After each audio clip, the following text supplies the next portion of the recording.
Welcome to the Explainer. Today, we're going to talk about two massive C++ features that, honestly, are the secret sauce for any serious developer. We're going to look at how you take code that, works, and turn it into something that's robust, professional, and actually built to last. Let's dive in. So let's start with this question right here, because it's everything.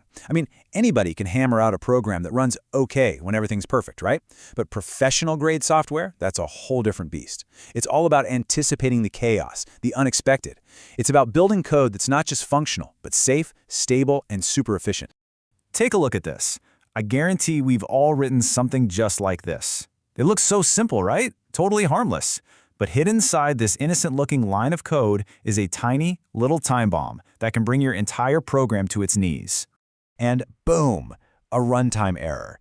The program just dies. Execution stops, the application crashes, and your user is left staring at a frozen screen.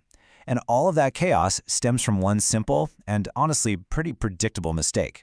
So, this brings us to our first major topic. What do we do in these moments? How do we handle situations where our perfectly good code just runs into a wall it wasn't expecting? Well, the answer is something called exception handling. You can think of it as a formal game plan for dealing with errors. So instead of just letting the program crash and burn, we create a structured, controlled way to spot a problem, signal it, and then, actually handle it safely. I love this analogy.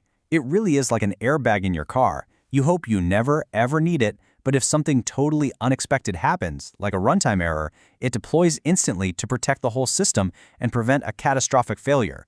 It's literally a safety net for your code. And how does it work? It all boils down to three key actions: try, throw, and catch.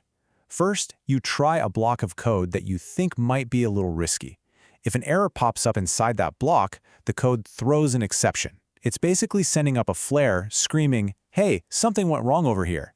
And finally, a catch block is sitting there, waiting to see that flare so it can intercept it and run some code to handle the problem gracefully. So what's the end result? Well, we've completely transformed a hard, ugly crash into a controlled, informative message.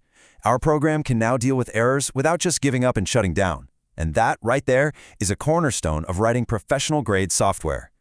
Now, the cool thing is, C++ gives you a whole built-in toolkit of standard exceptions for common issues. So let's say you try to access an element in a vector that doesn't exist, you can catch an out-of-range error. Or for our division example, you'd use invalid argument. Using these makes your error handling super clear and consistent. But you're not stuck with just the built-in stuff. This is where it gets fun. You can create your own custom exceptions for literally any situation you can imagine. Like in this hilarious example, the code throws a custom error if someone tries to order a pizza with pineapple. It's a silly way to show just how specific and flexible your error handling can really be. Okay, so we've made our code safer. That's a huge win. Now, let's switch gears and focus on making it smarter. And we're going to do that by tackling another really common headache: repetitive code. We've all been here. Imagine you've got a bunch of functions that do the exact same thing just on different types of data. Like, say, a function that finds the maximum of 2 inputs. The logic is identical, but you end up writing a separate function for integers, for floats, for strings. It's a copy-and-paste nightmare.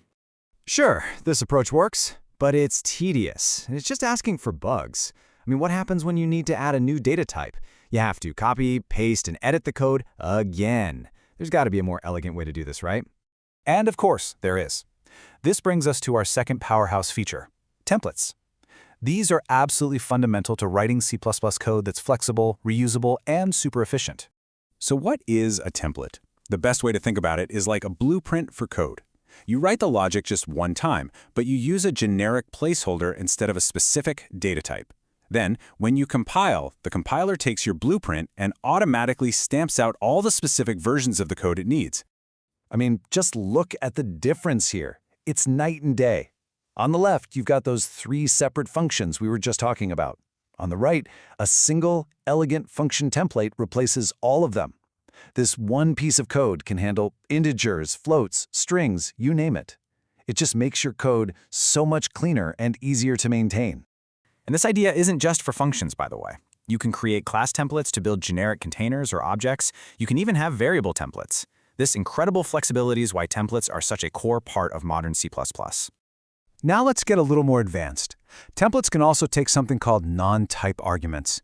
This means you can pass in a constant value, not just a type. But there's one critical rule you absolutely have to remember. That value must be a compile time constant. It has to be a fixed value the compiler knows before the program even runs. And you might be wondering, okay, but why? Well, it's a cool little peek behind the curtain. It's all about how computers represent numbers.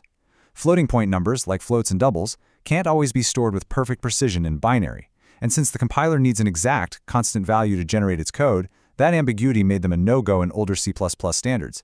It's a great example of how the guts of the compiler can shape the features of the language. All right, let's bring it all home. We've talked about two very different but equally vital concepts. So how do they work together to really level up your skills as a developer? Here are your two big takeaways for today. Exception handling is your toolkit for making code robust and safe, code that doesn't just crash. And templates? That's your toolkit for writing efficient, reusable, and clean code that doesn't repeat itself. Basically, one makes your code strong and the other makes it smart. You see, when you really master these two features, you're making a huge leap in your journey as a programmer. It's truly the difference between just writing scripts and actually engineering software that is stable, scalable, and easy to maintain for years to come. So now, by combining the safety net of exception handling with the sheer efficiency of templates, you are so much better equipped to build real, professional-grade applications. So the only question left is, what problem are you going to go solve next?